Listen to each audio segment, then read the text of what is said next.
Congratulations! You've discovered another meta egg. Broadcasting live to you from the bowels of our stronghold on the asteroid known as Falco. Welcome to your home for insane fan theory and wild speculation.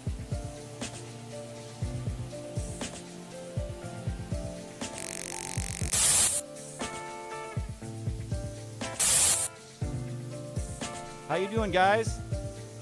We're pretty excited to be here, and we have our friend Star Wars Santa, long-time friend of the channel, and long-time supporter. I want to thank you for all your support. I know I do it all the time. I gush, but I'm really excited to talk to you today, man.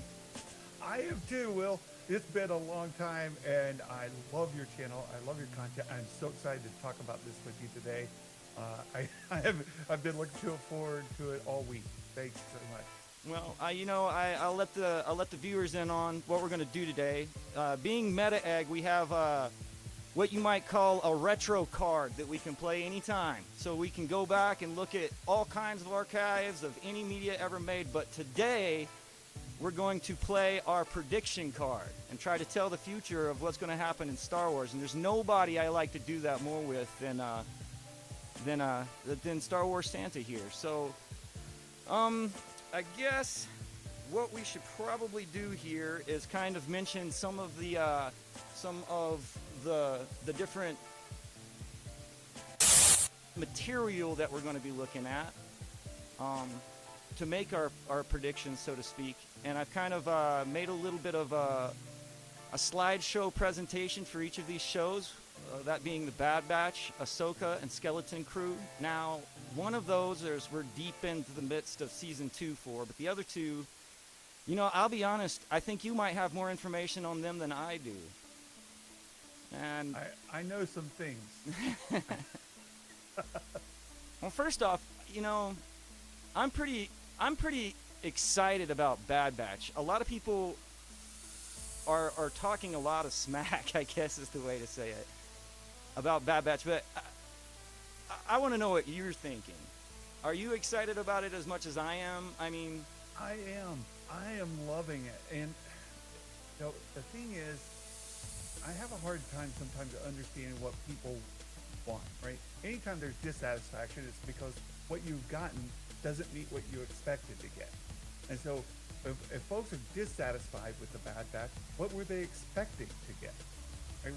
What is the source of that gap? And for me, I've been looking forward to seeing Omega grow beyond like a secluded child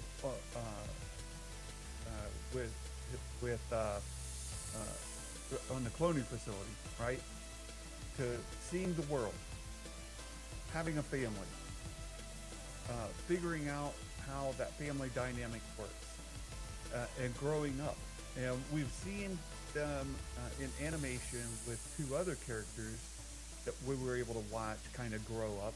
One being Ahsoka in the Clone Wars, where she started off as a preteen, kind of self-confident in things because these powers that she had and being able to succeed.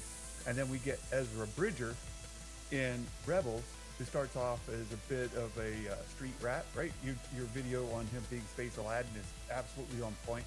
And he was kind of scavenging to get by, and then he's working out some of that stuff as he grows up. So in both cases, we kind of get to see them develop into more mature young adults. And with Omega, we start off with somebody who has been secluded, right? She's been working for her mother, for lack of a better term, right? Nala Se, who's kind of raised her in the lab, watching all these clones develop. She saw the Bad Batch when they were brought into Nala Se's lab and altered as very young, and then they grew up and surpassed her, right? So she's been there their entire life. She's older than them.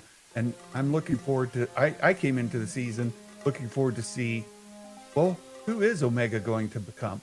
How is she going to develop?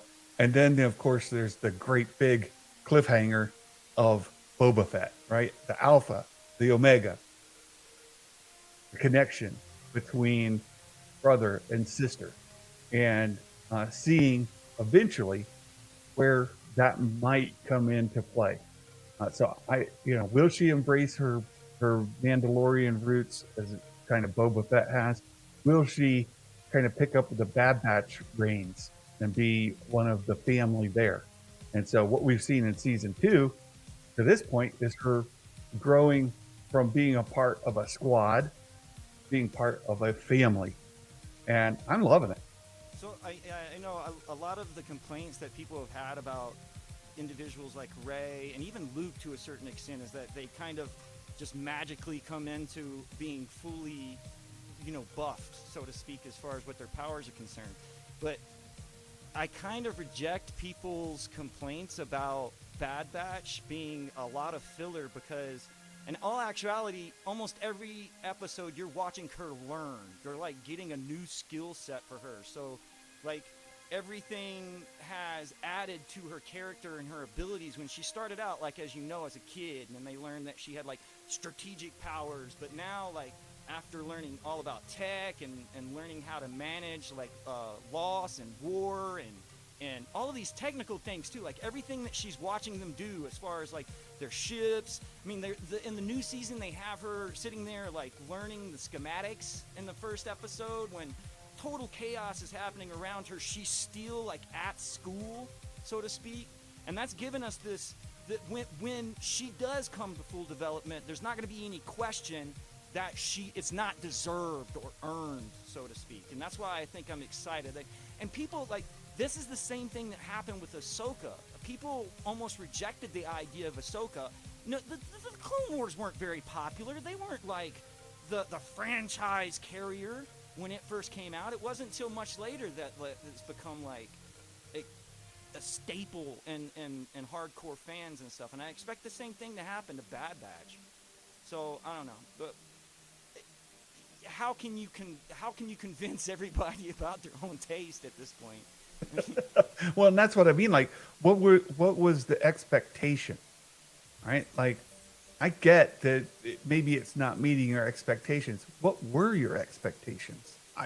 That's what I'm having a hard time. Did you expect it to be the Clone Wars, and it's not the Clone Wars, so you don't know? I don't know. What is it? Yeah. Well, I gotta admit though, this newest episode, I was really confused because I thought we were picking up steam as far as story goes, and then the next thing I see is like tattooed, like children, like face tattooed. And I know that like Bad Batch takes place in the past, considering where like live action for Disney Plus is, if you consider like Mando and everything. And individuals like Fennec Shan, who have been kind of like de-aged and younger in Bad Batch, but the actor who's playing in the Mandoverse is older. I'm wondering if, like, at first I wondered if these school kids would like show up again with like face tattooed, like played by like Post Malone or something. But but here we'll go over because we'll start showing a little clip from the newest episode because I didn't understand it at first, and I hit you up on Discord, and the next thing you told me was that like it was a reference that I didn't catch. So no, we're not going to all logos. We're going to Bad Batch, Oliver Twist, and then we'll hit static. And now this is what I wanted to talk about right here. This is a great catch. I did not get. I don't know if I'm just not familiar to the story as much or what. But if you've got something to say about this, I want to hear it. Well, the first thing that caught me as I was live was that the sheriff in Nottingham and tying to the guy with all the money here, this guy, Rocco or whatever his name is. But then my chat, they kept saying, no, this is Oliver Twist. This is Oliver Twist. This is Oliver Twist. And I was like, oh, it's been a long time since I saw Oliver Twist. Like a long freaking time. But look at the clip you have on. Like, the soup. It's the soup. It's right there. Right there. It's right there. It really is. I mean, they went for it, right? Like, they made it as obvious as you pretty much as you can. You go back and you References watch. in Bad Batch, it's obscene. Like it's almost a game when you're watching it. I mean, I've written down a couple of there's hobbits everywhere. Like Hobbit references the heart of the mountain. Even the beginning when they go into, I can't remember what episode it is, but they go into this temple to find this thing called the heart of the mountain. It's directly lifted from J.R.R. Tolkien, right? But also, like, Yeah. it's the gates of Moria, so it's like mixing the Lord of the Rings with the collapse of the gates of Moria and the collapse of that temple. But then also, I noticed there was like a little bit of Hayao Miyazaki. I know that Dave Filoni is like in love with Hayao Miyazaki, and the spirit animal and from Princess Mononoke is almost exactly like the big laser beast that's like almost destroys their ship when they wake that up. So let's see if I can remember any more. Oh, Riot Racing. And even references to old IP as far as Star Wars is concerned, like Phantom Menace references and stuff. But I think that's very useful because well, everybody was speculating on Omega being force sensitive, and I believe that episode kind of like ixnayed that whole idea. Like, Yeah. Well, in the episode before this one, episode 9, we had the Lion King lifted directly, right? Like oh yeah, that's right. the herds running through the valley, and they Frame climb for up on frame. frame for frame. It's like spot on there. Even the Russo brothers kind of told us. They were like, they gave a tweet right before the episode dropped, and it's Lion King running down that same It's fun. It's like a channel. game. It's like a game. But it also It really shows- is. It also proves to me like there's a little bit of planning going on here. I think there's a lot more planning than people give for Bad Batch and overall. But there's definitely like you can smell writer room all over it.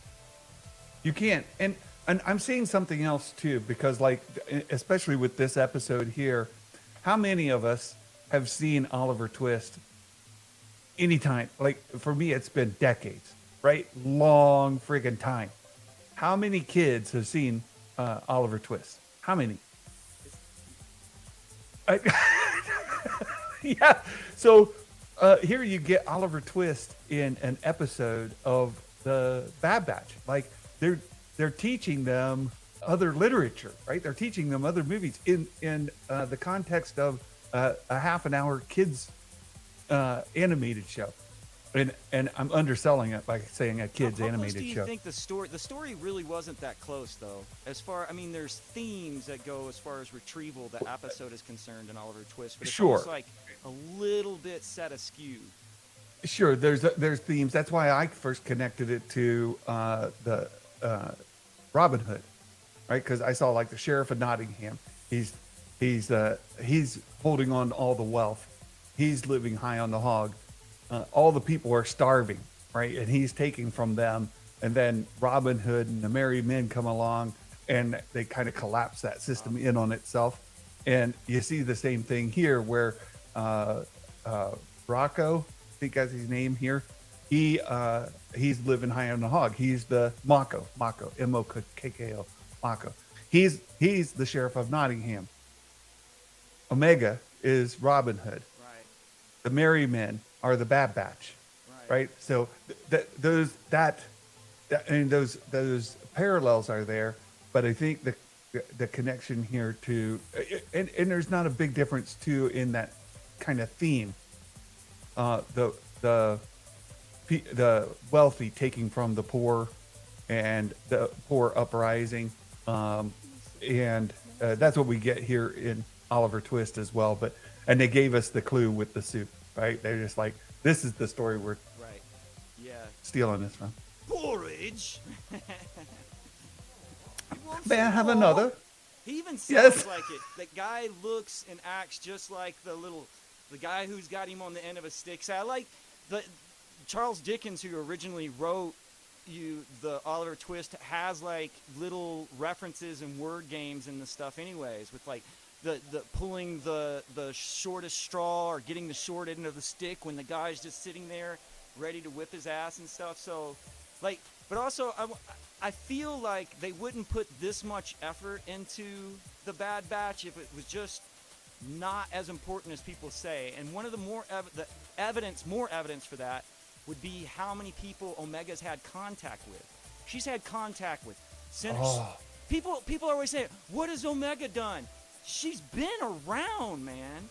She's Yeah. been with Hera. She's been with Senator Organa. She was there at the Senate, man. So I'm going to drop Tina another one sisters. on you, because I was thinking about this as well. And in Harry Potter, through the seasons, we see them befriend, say, the house elves. We see them befriend the giants. We see them befriend the spiders. We see them befriend different groups of people as they go along, right? Yeah. The story's entirely different. I'm not saying that, but along the way, they're in essence building allies. And at some point, when push comes to shove, and you have, a big event happen, who is it that line up beside you? Who is it to come behind you and help push you forward? Who is it that's there to help through that critical event? It's all these people's lives that you've affected over all this time, right? So what I see happening here in the Bad Batch is that as well. Like, there's layers to this. There's layers. Like, you go back to season 1 and you go into season 2, and as they're crossing paths with these different people, they're building a reputation. They're building allies. At some point, we're going to have. I'm convinced that this kid, that at the end, is going to be, or maybe all these kids at the end will be involved in some like rising up. I definitely smell Stormtrooper rise up. I feel like. Yeah. I mean, okay, so right now I've got 2 different episodes playing. That would be season 1, episode 5, and then season 2, episode 1. And I've kind of like mixed them together. And they both take place in Sid, who you're watching now's office. And Sid is like their, what would you say, their handler, for lack of a better term. If the Bad Batch is the A-team, she's the one who dishes out. She's like Charlie's from the Charlie's Angels or something, right? Right. And so, in the first, in the first appearance of Sid, which was in season 1, episode 5, they make the point out of the Jedi's trusted her, and her oh, I can barely hear Will. She's saying, so that's all the way up. Do I have to get closer? Maybe I should turn this up. Can you hear me now? There you go. Can you hear me now? Oh, you sound great. Okay, You sound so great. look, I thought I was being loud. So this is the thing that I'm thinking, that she's got, like, there's all of this Stormtrooper paraphernalia, like stuff left over from the Clone Wars that she got from the Jedis and everything that's in her little office here, where they like pan out. And I'm thinking all of this is going to lead to like some Stormtrooper revolt. And I believe because we mentioned her relationship to Boba Fett. We know Boba and Omega's stories are going to converge. We just don't know when.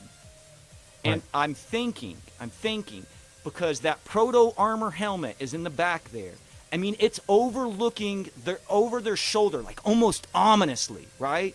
Like it's just Right. there, like the whole Bad Batch, like, series is just about that dang armor. I'm certain, because there's no canonical reason for it to be there. That helmet No. is hers. Because where would it have come from? Why does it look like Boba Fett? And I have a feeling when all of this goes down, or when she gets older, that helmet's going to come off that wall and go on her head, and she's going to lead all of those disillusioned clones that we keep seeing episode after episode. I mean, what do you think? I mean, Well, you make a good point about Sid made this connection to the Jedi, right? She had friends of the Jedi, whatever. Well, she's got a Mando helmet, right? That proto helmet's a Mando helmet. Not only that, but the last time we saw that, and hold on, got it here. Last time we saw it, yeah, here. So this is the proto helmet we're talking about. See if I can get it in front of my face. There. We saw an adaptation of this in Rebels, and it was with the Super Commandos. Super Commandos, right? The Super Commandos had this, but they worked for the Empire. Right. Is it possible that she trained him though? Like it because that's on down the storyline. That's like in Rebels, so that's like at least 5 or so years out, something maybe more, I guess, maybe 10 years Yeah, out. but Because she right, be captured by the Empire and train the Super Commandos as like. Will, you're so good because the super commandos that we see in Rebels, they're not there yet. No. They don't exist. Where's the white helmet come from? It's not a super like they don't exist. And it's not the same. The Super Commandos helmets are different. I mean. Yeah, they got some red on them and stuff. Right? Yeah. We don't have that. So I'm thinking, I agree with you. I think that she is going to end up with it, but I think it's going to be much later. And I don't see her being a super commando. I think that helmet's there because of the connection to Boba. They're telecasting to us. Yeah. Wait for it. Wait for They're it. sending it. It's coming later, right? Like Easter eggs along the way. But that's We're good. dropping this. That's good. Right? Everybody's complaining about Star Wars not planning out, but we're at least 2 years out of this plan. You know what I'm saying? We've been going for 2 seasons now. I noticed I just finished Willow. There's a lot of shit talking about Willow too, but I noticed something. At the very end of Willow, they put up a book and it says Volume 1, and then right next to it is Volume 2 and Volume 3. And I'm wondering if that's what we can expect. I'm wondering if the Disney Plus template is going to be having 3 seasons for everything. And I don't expect Bad Batch to last much longer before the story changes. I think it's going to go bad very quickly, in my opinion. It's already kind of getting a little whiff of that. Yeah. So there's some stuff coming here at the end of the season. So I know some folks who have watched all the screeners, the 14 episodes, right? So we have 11, 12, 13, and 14 still coming that the folks I've talked to have seen. And from what they've described in those 4, I can deduce what's going to happen in the 5th episode, because the title on the 5th episode is called The Summit, and that's episode 15, and then episode 16 is Plan 99. So I know what's coming up through 14 in a broad story arc. I don't know the specifics, episode to episode, what exact. I haven't seen it, but I do kind of know where the story is going, and from what I know is happening, and I think we're going to talk about some of this later, so I'm not going to mention it now. Big changes. There's a major event coming that I think is coming, that's going to lead us down the road more into Heir of the Empire. What do you mean by that? Well, what do you mean by that? Well, Heir to the Empire, Timothy Zahn's original Thrawn trilogy, told the story of Thrawn, Admiral Thrawn, and we have seen, now that's all been relegated to legends, right? None of that is canon. But if you go through there and you look how much of Heir to the Empire has been adapted into canon. For one, Thrawn, right? Thrawn is a canon figure. The second is one of the folks that was prominent in the Heir to the Empire trilogy was that gray guy that was an assassin that was with him. And he shows up in Rebels. Oh. I'm trying to remember his I name. think I know who you're talking. I don't know his name though. Yeah, I'll have to Google it here real quick. But great assassin. It starts with an R. They're Nogri. Rook. R-U-K-H. Rook. Oh yes. Rook was a central character in Heir to the Empire, and just if you haven't read, if folks watching haven't read Heir to the Empire, Rook is a gray assassin guy who rules like silently, deadly, right? And in the end, Rook kills Thrawn for betraying the Nogri people. So Rook assassinates Thrawn, and Thrawn doesn't see it coming. And he kind of congratulates him on being so clever. Really? And in Rebels, Rook dies. So it's not the same story, but they borrowed the same character. They even named him Rook. and we also saw Thrawn. In Bad Batch Season 1, one of the major parts of Heir to the Empire was Mount Tantus. We end Empire, or we end Bad Batch Season 1 with a post-credit scene of Mount Tantus. And that was a major cloning facility for the Empire. And we know that we saw Nala Se taken there for part of the cloning program, and some of the people there had the same patch on it that we saw in Mandalorian from Dr. Pershing. Yeah. Same patch. Oh, So no. I think we borrowed Mount Tantus. We've taken Rook. We've taken Thrawn. We then have another element of Heir to the Empire that involves the Lost Fleet, the Lost Katana Fleet. right. Well, Thrawn's ninth fleet is taken by the Purgle away, and they're lost. Thrawn's ninth fleet is the Katana Fleet, the Lost Katana Fleet. It's the same concept. It's not the Katana Fleet, right? It's the ninth fleet. Right. But it's the same concept that we So- have from.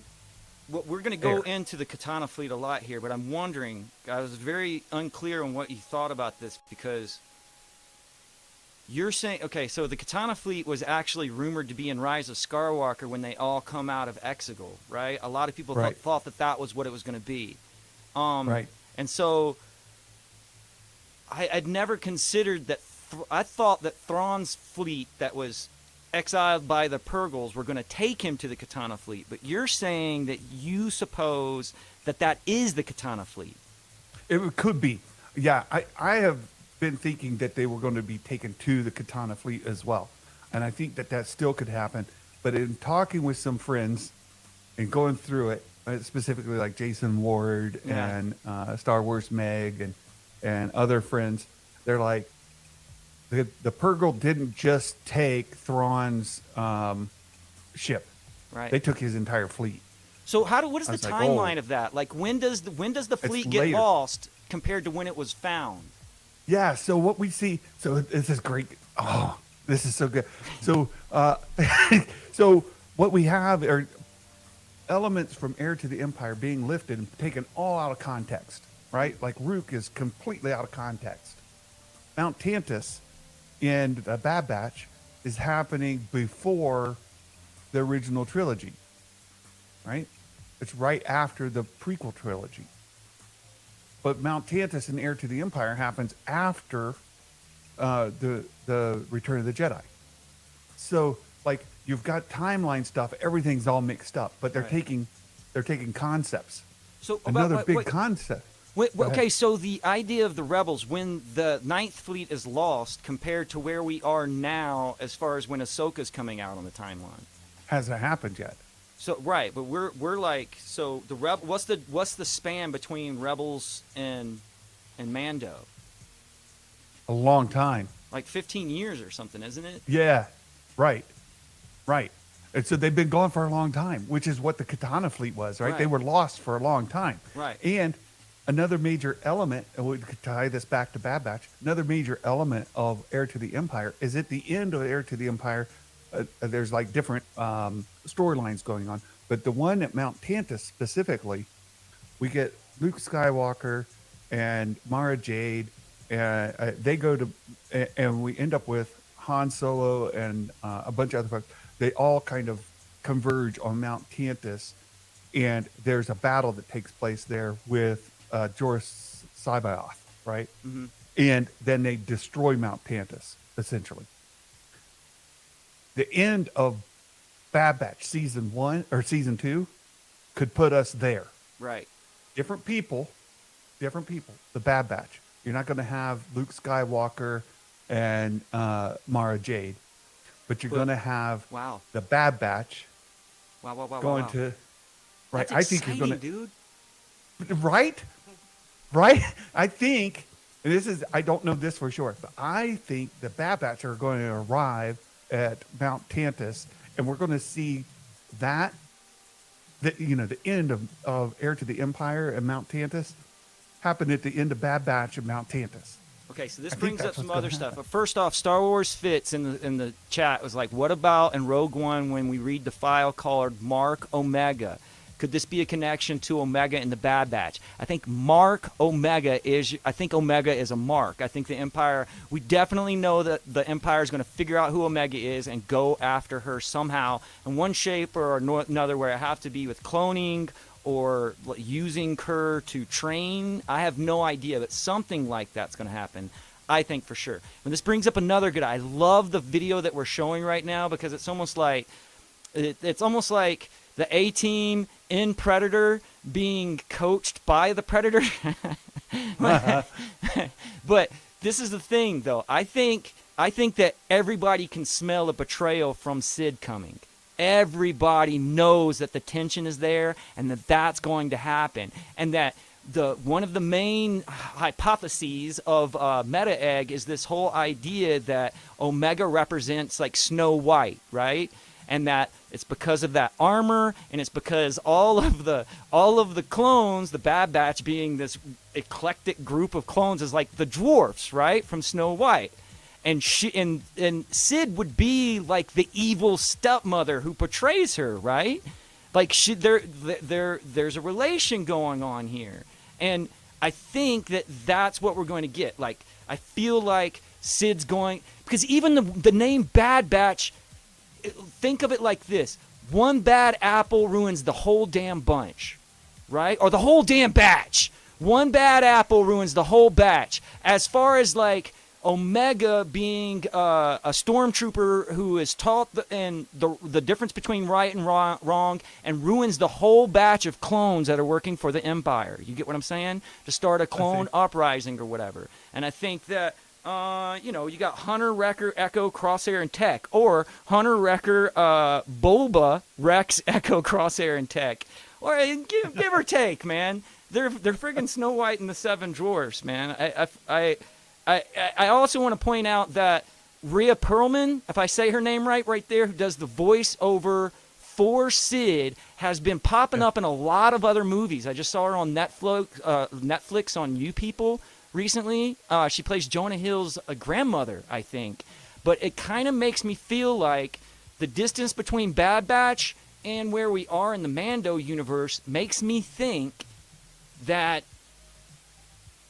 I think she's going to play Sid in live action. And I think Wanda Sykes is, too, going to play her character because she's so young. Look how old Wanda Sykes is in real life compared to what her character is in Bad Batch. It's the same difference as age as far as, like, Ming-Mao Wen's version of Fennec Shan compared to what she looks like in Bad Batch. So I'm thinking, this is what I'm thinking.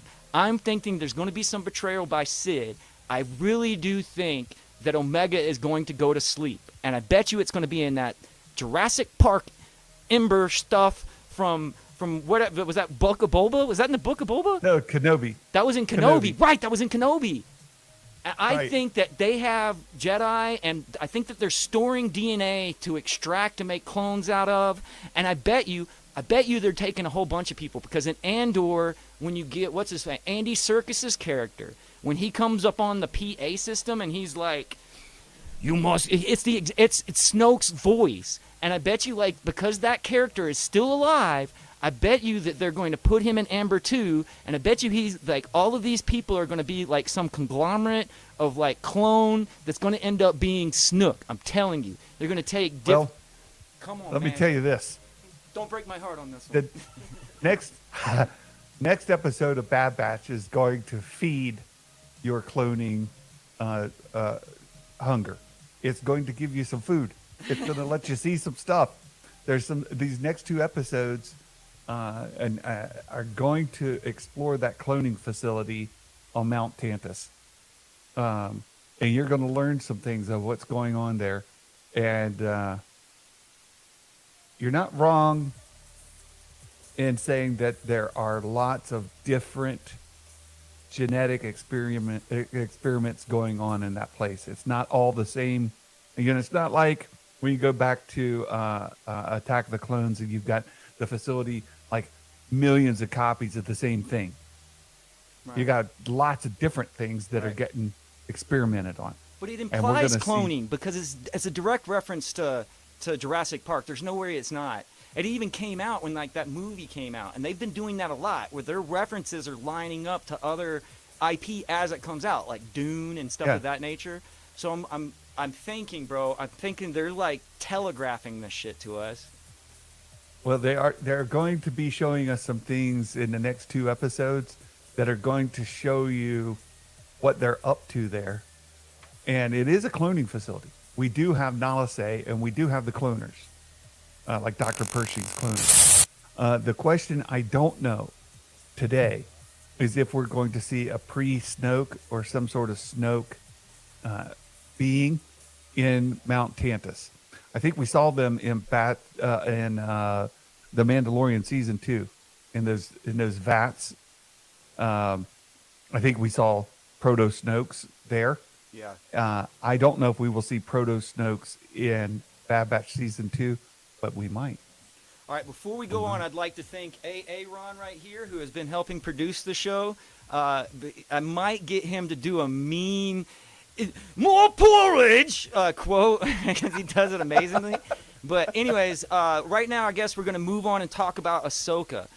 So I've written down 3 topics. We've already touched on some of them. But I want to talk about the world between worlds. I want to talk about finding Ezra, and I want to talk about the Katana fleet as it associates to Ahsoka. Go. Go. All right. So, a couple of things. Ahsoka, I think, first of all, just to set it, is it may be concurrent, and this Jason Ward has kind of put us on this path, concurrent with Mandalorian season 2.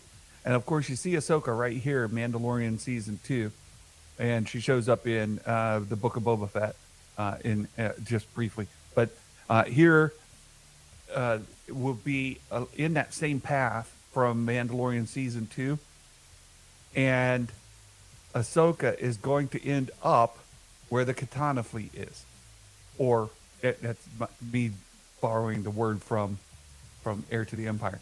She's going to end up where Thrawn's 9th fleet is. So the Ahsoka series is going to take her to where the Lost Fleet is. Let's put it that way. She is going to where the Lost Fleet is happening. We know that So- they're together. Well, that's like confirmed. Confirmed, 100%. 100%. There's some other things. Do you think that she that might I'm get not- there by using the world between worlds, though?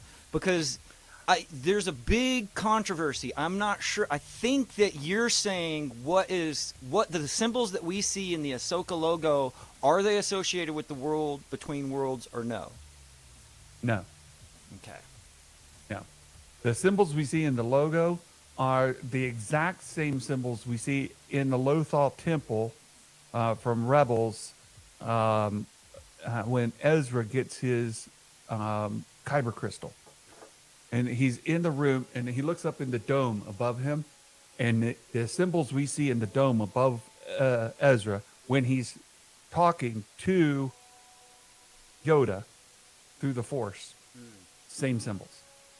So that's in the Lothal Temple. Later, when we see Ezra enter the world between worlds, he's also in the Lothal Temple. Different place, different symbols, different color of the symbols. The symbols go from being white to being blue. The symbols go, they look different and they're different color. And so when Ezra goes into the world between worlds there, it's a different portal than when he sees this above his head. So I don't think the logo points to that. I think it's a star chart of portals. Okay. I think it's a star chart of Jedi temples. I think Jedi temples and portals are not necessarily, they're like the same thing, right? They're the same places.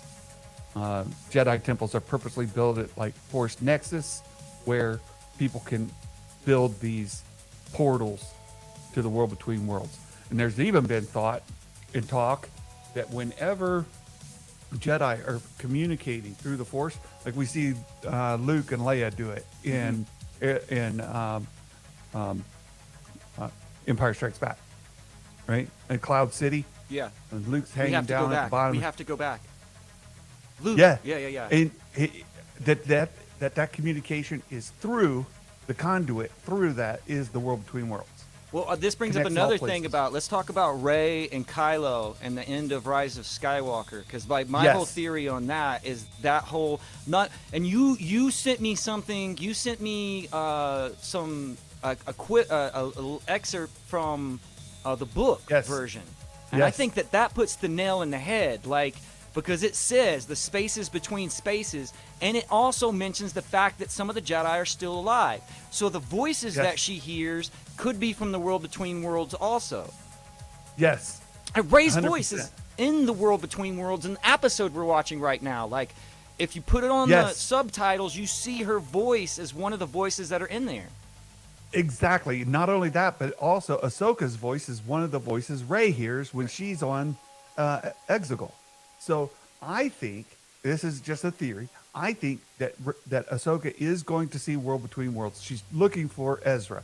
Right. And in the World Between Worlds, she has these portals to different places. If she could go back to, say, the end of Rebels and see where they were purgled out, and she can explore in there and try to find, where is he, right? She won't go through the portal to get him, but she's going to find where he is. And in that exploration, she very well could look through a portal and see Rey fighting Palpatine on Exegol, Right. and tell Rey, I think we're going to see it multiple times, because there's two different Ahsoka voices. There's the cartoon version, and there's there's multiple Anakins, I know for sure. There's a whole shit ton of different Jedis, and we might see all of them at different times, different periods. Like, Yes. go through the world between Yes. worlds and talk to her, but they're all there, but not at the same time. yes, and Emotional Evolution in chat is correct. She'll see what could be in the Yeah. World Between Worlds, because there is also another confirmed scene where Ahsoka will see herself in place of Obi-Wan Kenobi on Mustafar fighting Anakin. Yeah. At the end of Revenge of the Sith. Like, that whole scene, she's going to see herself there. And she's going to see that had she been there or had Obi-Wan been there, the same thing happens to Anakin. Right? Either she does it or Obi-Wan does it. The kind of fate plays itself out one way or the other. And so she understands that she can't change what happened to Anakin. Anakin's path was Anakin's path. And so not only we're going to see things that did happen, we're going to see things that could have happened, and she's going to be exploring the world between worlds, and she's going to see a lot of these things. And I think that we'll see her go to, here's a prediction, and it's based on some information that's not been shared publicly. I think that Ahsoka will go to Lothal. I think Ahsoka is going to go to that same Lothal temple where Ezra was, and she's going to see that same star chart, and she's going to see where the World Between Worlds portal was. We know that Thrawn has that taken out, and It would be a quick way. So instead of her going out through space and trying to find Ezra, if she used a portal somehow, she could just step right on the Katana fleet or whatnot, is the way I see it. And then all of a sudden, she, like, wherever they are, she's right there. You know, like, she sees some confrontation between Ezra and Thrawn, is behind Ezra's back and ends up saving him. I don't know. I don't think she'll. Is how we would. I don't want think it she'll to go happen. through the portal. Right. She because could pull at the Ezra end- back through, though. She could, if she could communicate to him. All right, just like I said, I think that Yoda was communicating to Ezra through the World Between Worlds. I think that Ahsoka was communicating to Rey through that. I think her hearing Rey through it. All of these things in the World Between Worlds where they can communicate. They can And I even think on Exegol when Rey passed the lightsaber to Kylo, that Yeah. was through a world between worlds Portal. like, portal. And so I don't think she's going to go through because the post credit scene in Rebels, she goes and gets Sabine and says, "I know where Ezra is. Let's go." And they go get in her ship and they fly off. Oh, I forgot about that. That's how that ends, though. It's like, oh, we got this. Okay, yeah, okay, Yeah. okay. And we've okay, seen the okay. scene in the publications of that same wall, right, where Sabine is there looking, and then Ahsoka comes up. Ahsoka the White, right? She comes up. So World Between Worlds, yeah, I'm quite certain we're going to see it. I think we'll see Ahsoka go in, or we'll see her communicating through. I think we may see her communicate directly with Rey. I see there's some scenes that we know she's going to see, and she's going to end up where the Lost Fleet is. 100%. That's happening. Okay, since we're ending on the fleet, we'll move right on to Skeleton Crew because I think it's time. Yeah. So,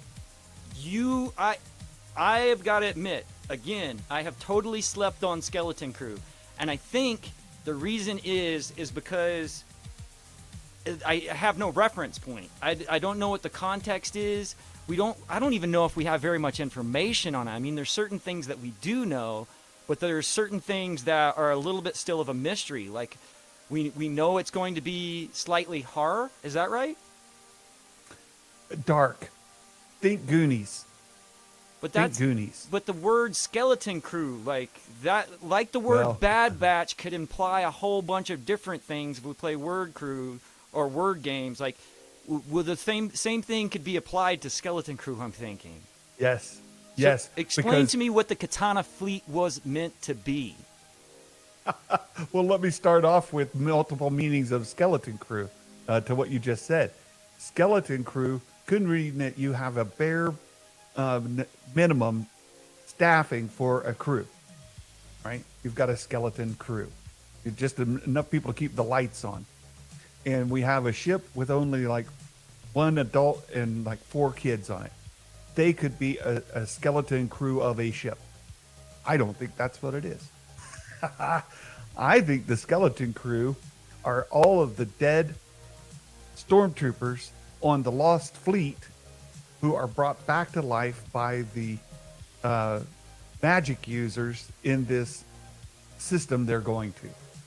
I think they die, and that these Night Sister type beings that they meet there are going to resurrect them, animate them through their dark magics, and that it's Thrawn's Lost Fleet are skeletons. All of the fleet are crewed by skeletons, literal. Well, in the skeleton Katana Fleet, crew. if I remember correctly, there's a virus that makes the ship get lost. It spreads throughout the fleet, and then it makes them go crazy, and somebody hits the hyperdrive, and it just goes at random out in the middle of nowhere. So there's definitely like a zombie feel to the original storyline to begin with. Then we know that the Katana Fleet was designed so that it could have minimal crew. So originally, even though we might not be even dealing with, we might be dealing with the 9 Fleet or however you worded it before. Like, Right. the essential idea of the Katana Fleet is that you could have a massive influence or a massive, powerful fleet with a tiny fraction of the crew compared to a normal fleet. So Right. skeleton You have crew. one ship that's a master, and a bunch of ships that are like slaves to it.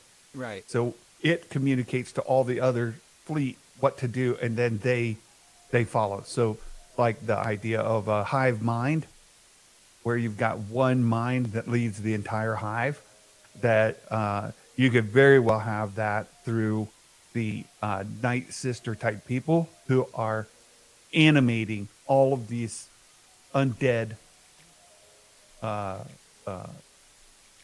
troopers, right?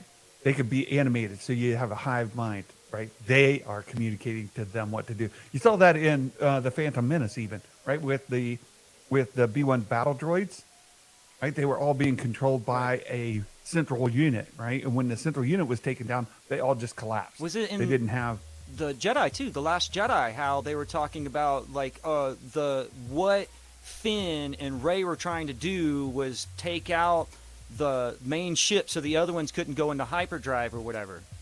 They've taken out the main source of the ship so it would disable the other ships. It didn't work out, but that it's interesting you say that because there's like precedence, you know.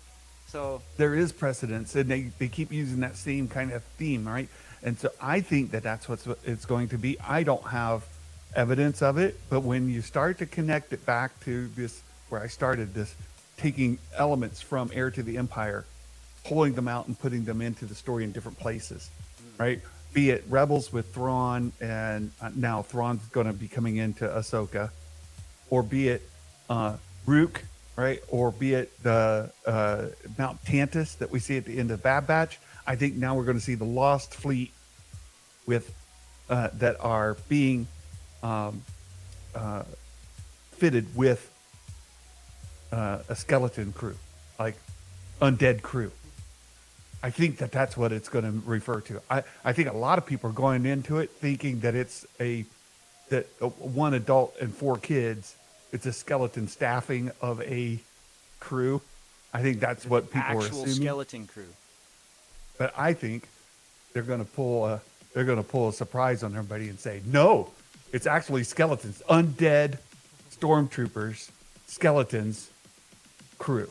So I watched a Star Wars Meg episode where she was talking about there's actual precedent for the zombie troopers, and I think a comic book series that featured Han and Chewie stepping onto a totally devastated ship that was crawling with zombie stormtroopers. So yes, even it has nothing to do with the story, it still is something that they might pull from.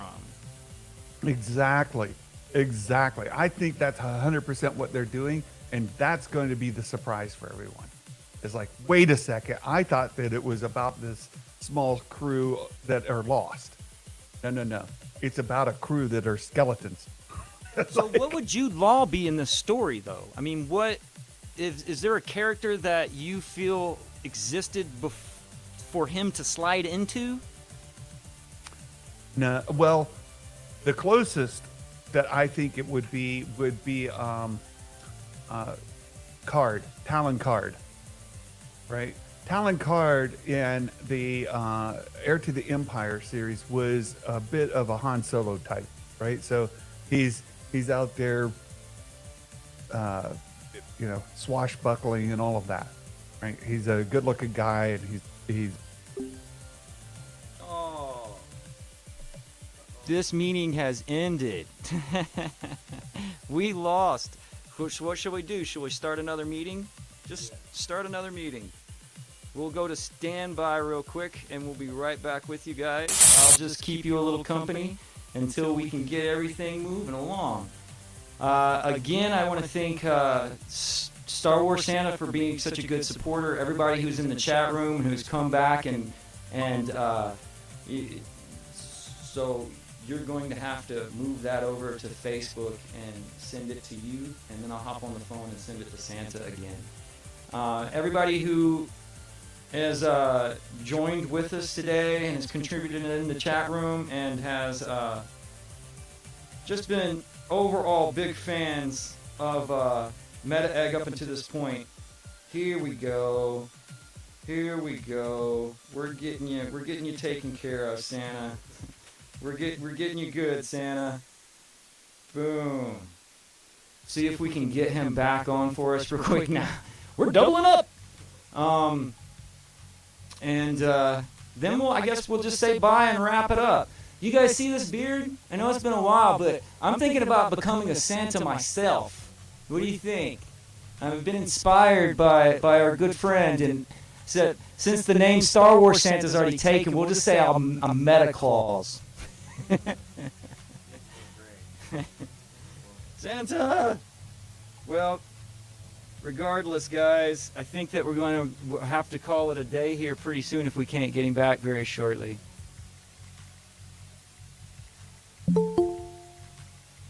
There he is. hide this guy. Hide this guy for me. And then I think we're good. Yeah. Hey. All right. We'll get us back to Skeleton Crew. And we're back! Oh boy, that was exciting. So I was saying Talon Card was a bit of a swashbuckler. And the role that he played, not only was he like connecting Han Solo to like this lost fleet, but Talon Card found out where the lost fleet was. He had the secret. And there was a race for Han Solo to get the Talon Card and get this information before Talon Card was arrested by Thrawn to get the location of the lost fleet. And then it becomes this race to get to the lost fleet. I think that Jude Law's character is going to find out where the lost fleet is. Do you think that we'll ever see like Solo in a Disney Plus, like some version of Han Solo in it? Because we could, right? That's there. He's alive and well, just like, you know, face changed Luke is. Well, it could be. I don't think that. I mean, it absolutely could. We could see, and we even know that Lucasfilm owns the de-aged Harrison Ford for Indy 5. He is in Indy 5.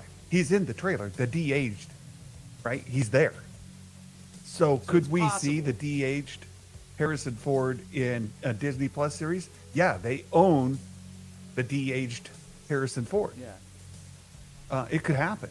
So I don't know if we'll see a Han Solo show up in this story, but I do think that Jude Law's character could serve the same role as Talon Card did, because he finds out where this lost fleet is. And then he's trying to get back to tell everybody this threat. So could you give me a breakdown on the Heir of the Empire, Dark Force Rising, and The Last Command, like how they play out?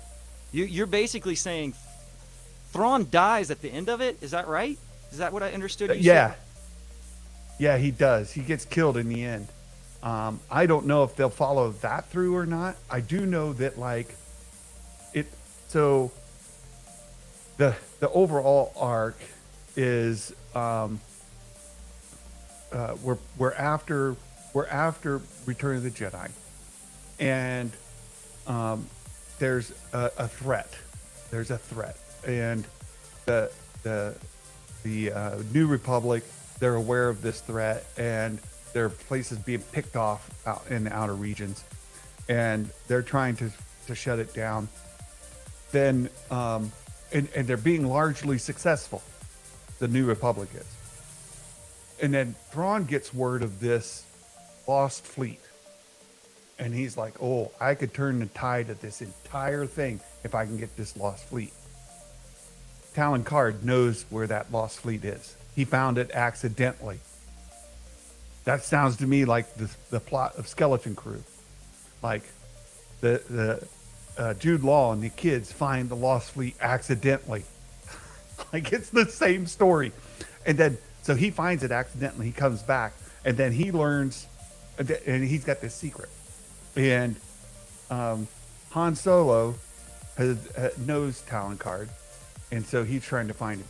Meanwhile, you've got Luke Skywalker, who is doing his own thing, and Luke runs into a group of folks like Mara Jade, who's another Force user who used to be the Emperor's hand, which is interesting. It's a whole different thing itself.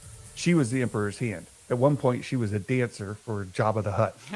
But she ends up working for the Emperor, and yeah, so she ends up there, and she ends up with Talon Card.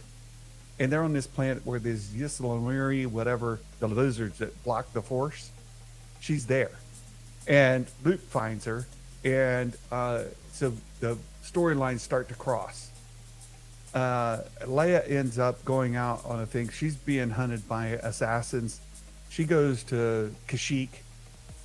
And the assassins, these species that Rook are, right? They're these gray, like silent moving assassins, are trying to kill her, and the Wookiees end up fighting them back, and turns out that they're working for Thrawn, and their planet has been subjugated for decades. They've been decimated, and the Empire is telling them that they're trying to like clear the soil of all these contaminants, like the radiation poisoning from this war.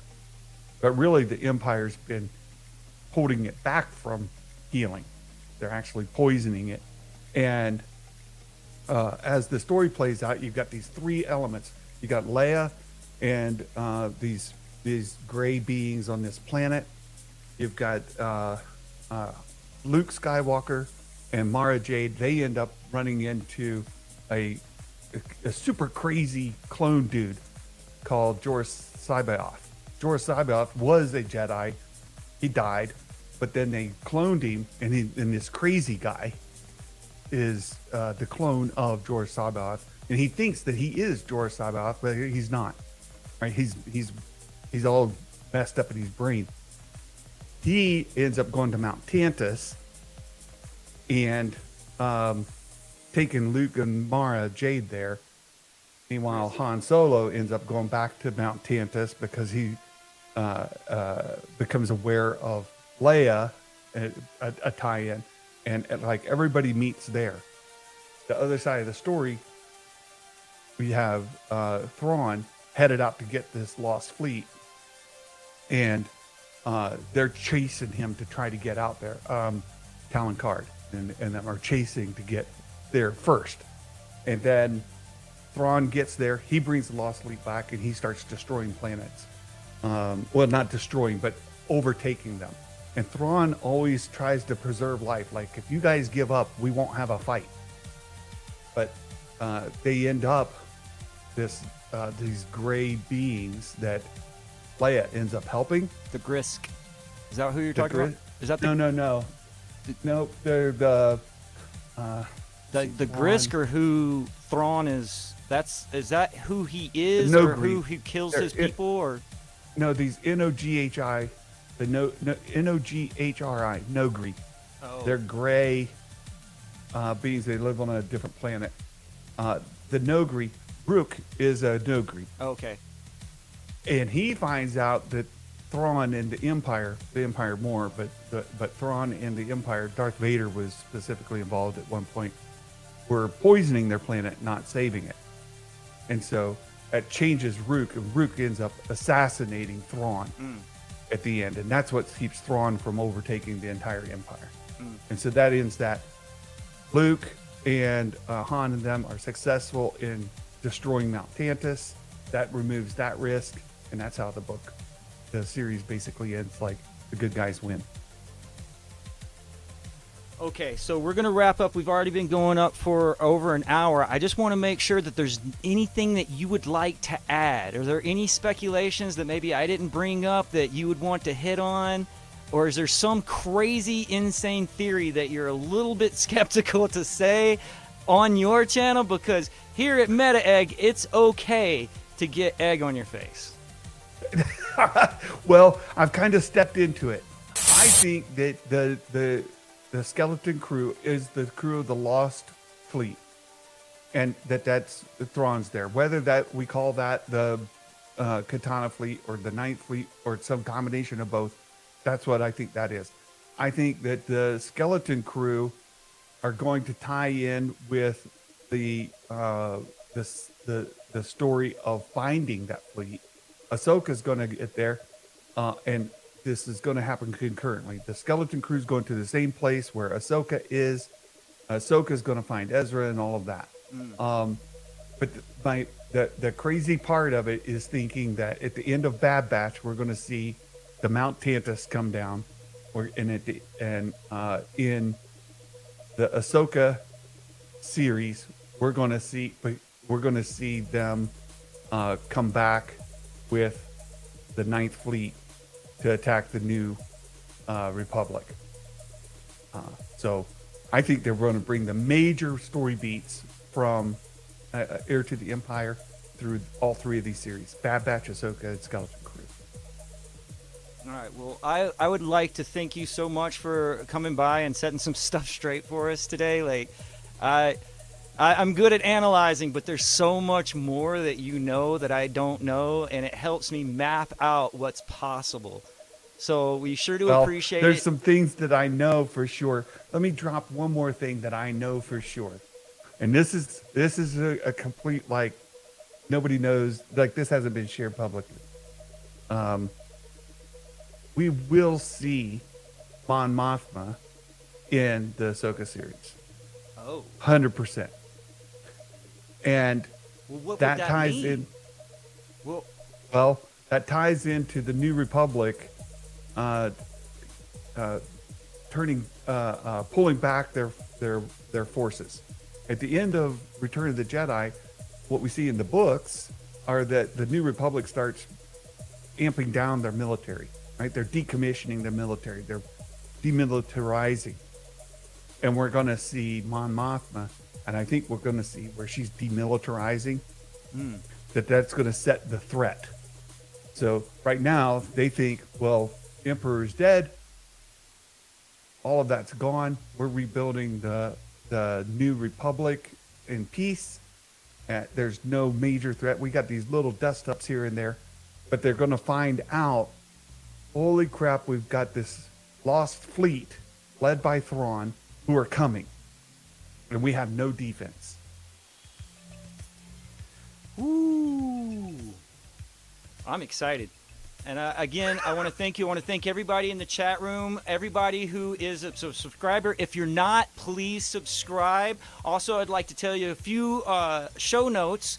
We are going to start another live channel here really soon. I think we might even be able to immediately start up with a community. If not, we will take, like, I'm going to do a few more live shows on this channel and take the ones that, like this one, I'll edit down and make it a little bit more compact, and I'll put it over on that channel just so everybody over there knows what's coming. And then sooner or later, we'll be switching over. I am extremely excited. I hope to get to talk to you again, because we still have to get to the end of Bad Batch. Then we have to get through all of Mando Season 3, and I'm thinking that by that time, we'll have a lot more ammo to do this. So if you're down, I'm going to invite you back again.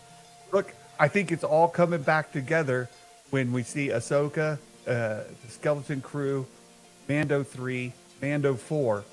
We're going to see the Lost Fleet coming, and they're going to have to call on everybody to come push them back.